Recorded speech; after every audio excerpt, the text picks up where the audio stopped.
Dumaan ang isang banayad na liwanag sa pagitan ng mga dahon. Ang gubat ay bumukas sa harapan niya tulad ng isang limot na alaala. Ang mga punong matatayog at nababaluktot ay tila yumuyuko sa kanyang pagdaan. Mainit ang hangin, panang matatamis na halimuyak at mga awit na tila siya lamang ang nakaririnig.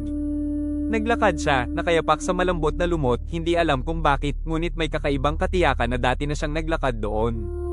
Pagkatapos ay lumitaw siya. Hindi siya nagsalita. Hindi niya kailangang magsalita.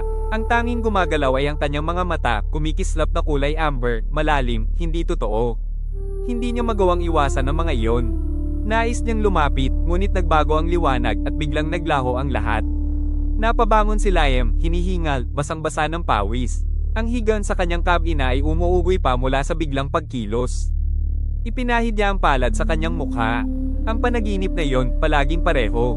Palaging ang gubat na iyon. Palaging ang babae. At palaging ang pakiramdam na hindi talaga siya nananaginip. Ngunit kailanman ay hindi pa siya nakatungtong sa Virelia. Ipinanganak sa isang domo sa buwan, isang exo-arkeologong sinanay sa pag-aaral ng sinaunang mga sibilisasyon sa labas ng daigdig. Siya ay nagtatrabaho sa istasyon 7 Cardis na umiikot sa paligid ng isang patay na buwan. Ginugugol niya ang mga araw sa pagsusuri ng mga batong pangkalawakan, ngunit tuwing gabi, bumabalik ang gubat. Isang gubat na hindi pa niya kailanman nakita. Isang planeta na kilala lamang niya sa pangalan, ngunit parang matagal na niyang tahanan.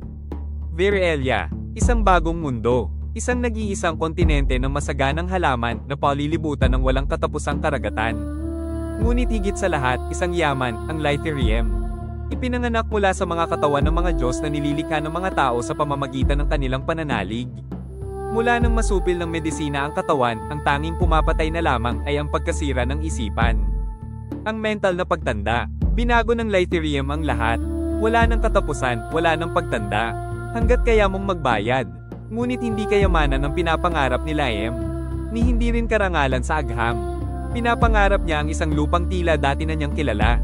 At kung minsan, bago siya magising, may nakakagambalang pakiramdam siya na hindi siya ang nananaginip tungkol sa planeta, kundi ang planeta mismo ang nananaginip tungkol sa kanya.